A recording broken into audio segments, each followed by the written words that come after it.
The Weaving of Life. Heavenletter number 5817. October 28, 2016. Dear human beings, I am well aware of all the fears that get caught in your craw. Let me ask you some questions about the myriad of worry that fills your life. Do you believe you contribute to holding the universe high? Do you believe in your divine will? Do you believe in me as your source and resource? And I will answer as well. We can say that all this life on earth is a mixed bag, yet, relatively speaking, all is true depending upon the angle you look from. With fear, you are always looking at the world in the darkness of night. You are sure that something dreadful will pop out from the night and say, "Boo." Now I ask another question of you: if you had no fears, could there be worries? I will answer you as well: don't be absurd. Of course not. If you had no fears, you would have no worries. Fears are flibbertigibbets. Fears are like floaters in your eyes. Fears multiply of themselves. If you have fears, why do you cling to them as if they were your friends? That your fears are long-time associates doesn't mean they are your friends. If you absconded from your room in fears, do you fear you would think of new and other fears? And would you rather stay with the fears you already know as if they are safer? The idea of letting go of the burden of fears, you find this idea dangerous. To you, letting go of your fears may seem like stepping out a 40th floor window and jumping with no buffer under you. Fears feel fatal to you, for this is the fatal world you live in. You live your life on tenterhooks.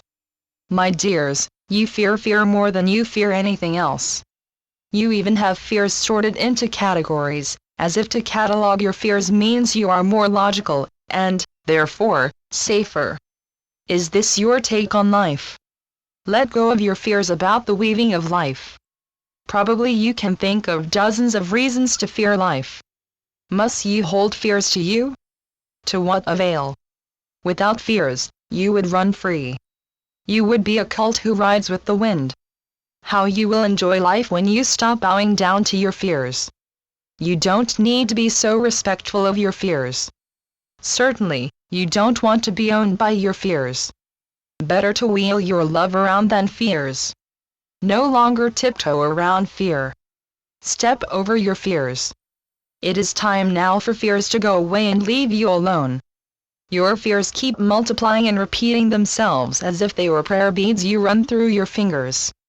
You would do almost anything to be free of the risk of fear, and, so, you honor your fears. You worship them. You entangle yourself in your fears. Be done with fear. Stomp on fear if you have to. Fears are your creation. You remind me of the dear little prince who hovered over baobabs to weed them out, so the little planet he lived on would not be overrun. I ask you to stop running over your fears as if your recurring thoughts of fears would wear them down. You do not have to ignite the furnace of your life, fueled with the fire of fear. There is more to life than fear. And there is more to you than fear. I do not ask you to merely put on a bold face. I ask you to put fear in its rightful place. You are far greater than your fears. You think too much. Live instead. Go on your merry way and not your fear-filled way. Live life. Channeled by Gloria Wendroff. Heavenletters.org